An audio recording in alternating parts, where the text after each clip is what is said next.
everyone, it's Nicole from Nicole Loves Nails. Welcome to my channel. So keep me in your sight, 'cause I can do this all night. So today's video is for the newest collection from Essie. This is their Cyber Society collection, which apparently is an exclusive to Target. So I don't have any information on what this collection is inspired by other than Cyber Society, which I don't really know what that means. So before we get into today's video, I do want to mention, if you are new around here, hi there, I am Nicole. It is wonderful to meet you and thank you very much for clicking on today's video. Do consider hitting subscribe. If you enjoy nail polish related videos, I upload new videos every Tuesday and every Saturday featuring a mixture of indie, mainstream, as well as boutique nail polish brands. If you are in fact a returning subscriber, welcome back. How are you doing? How's everyone liking the new upload schedule? Like Tuesdays and Saturdays, like I'm doing it. I'm very, very excited. So as I was saying, this video is for the Essie Cyber Security. I will also have some comparisons because a couple of these colors were making me think of things that I've swatched in recent past. So as always, down in the description box, I'll have links to where you can purchase the polishes, links to the Essie website, their social media pages, my social media pages, as well as a link to my blog post on NicoleLovesNails.com, where I host all of my swatch photos and provide a written review. Timestamps are in the description box as well. Let's get into this video. Alrighty, so the first polish we have is Cyber Society. I would describe this one as a bright medium purple. This had a really great formula. It was a bit more sheer on the first coat than I expected it to be.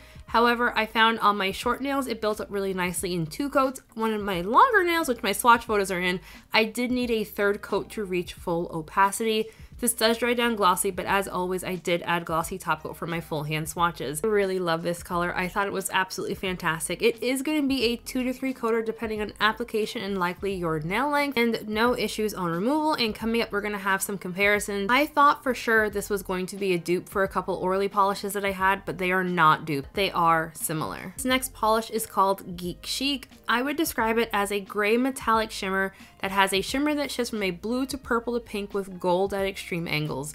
This one starts off very sheer, but it had a fantastic formula. I feel like this polish has a very like metallic pearlescent kind of finish to it. It has a lot of brush strokes when the polish is dry, but like the color shiftiness that you get on the nail, I'm not mad at all about the brush strokes. I do think if you want to cover up your visible nail line, this one is likely going to be a 3 coater. I found even on my shorter nails that I needed 3 coats to reach full opacity with this one, but I'm not mad at it. Like I had no idea Essie released colors like this. One thing I will note that this polish does seem to dry down a little bit more dull, so you will definitely want top coat for a nice glossy finish. Removal will of course be very easy. I don't have anything to compare this one to, but I just kind of wanted to see how it worked as a topper. I don't like it as a topper. Hate it. Next up we have Hyperlinked. I would describe this one as a cyan blue creme polish.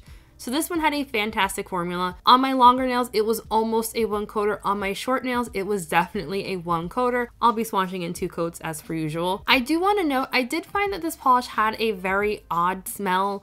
It didn't smell like blue, like, you know, some blue nail polish smells blue. It didn't smell blue. It smelled odd. The scent seemed to dissipate pretty quickly. I didn't notice it once the polish was dry, but when it was wet, I was like, ooh, she funky.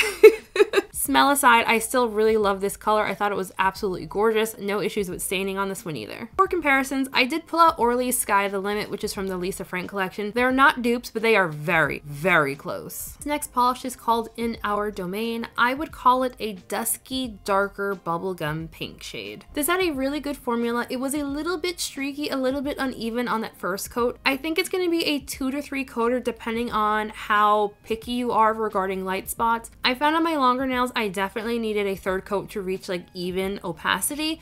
On my shorter nails, I feel like the one light spot I had could have been down to application and not necessarily the polish. As I mentioned in my Orly spring video, this shade of pink, not my favorite shade of pink, but I didn't hate how it looked on me. I swatched this one in 3 coats plus glossy top coat. And in case you missed my Orly video where I did a comparison of these 2 polishes, I'll put this one in here as well. They're not exact dupes, but they're also so similar. I don't think you really need to have both. The next polish is called NFtea. The color on this is interesting. I am leaning to somewhere between like a dusky peachy shade that's almost like a warm honey. It's an interesting color. So this one had a really beautiful formula. I really expected it to be on the more chalky side, but I found it applied really nicely. It wasn't quite a one coater on me. On my shorter nails, it was definitely a lot closer to being a one coater, self-leveled like a dream. I don't love colors like this, and I really hate the name of this polish, but it's not a bad polish by any means. I swatched this one in 2 coats plus glossy top coat. And for comparisons, I pulled out Gidget from Zoya's Fall Classic Leathers collection. These were not in any way similar at all. I thought they'd be a lot more similar, but the Zoya is definitely more yellow toned. This next polish is called On the Download. I would describe it as a very pale gray with a delicate pink toned shimmer. After the amazingness that was Geek Chic, I had thought this was going to be like color shifty strong.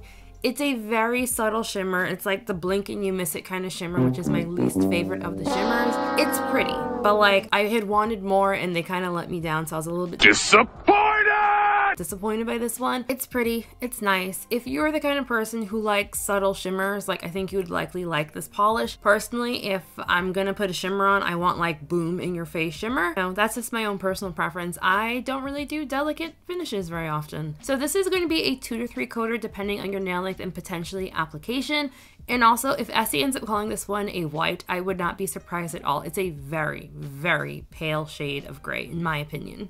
Okay, so final thought. I feel like the names for this collection were a choice. They were a choice. I don't vibe with them at all, but I'm not mad at the color story at all. One polish that really surprised me was Geek Chic. As I keep saying, I'm new to paying attention to Essie releases, and the fact that they have like a shifty shimmer in the release, like what? I cannot believe my eyes. I was very, very surprised. Even though I will admit, if this had been like an indie polish, I don't think I would have vibed with it nearly as much because I don't love the base. It's a little too frosty for my own personal taste, but like for a mainstream release, I'm definitely here for it, and this is obviously going to be my top pick. My second top pick is going to be Hyperlinked, and this color, absolutely gorgeous. It is a 1 coater on my shorties here. This is a really just stunning color. I freaking love this. I had high hopes for On the Download.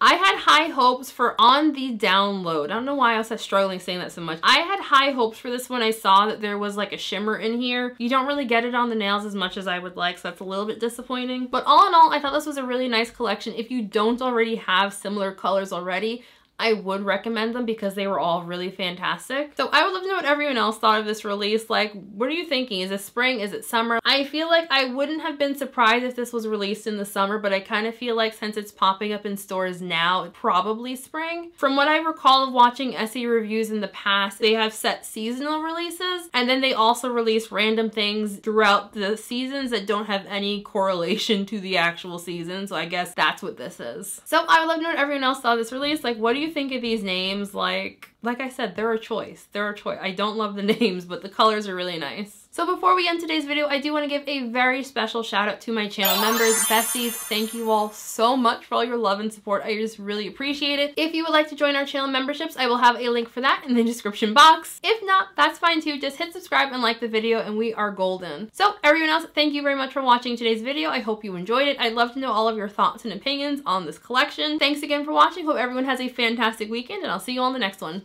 Bye!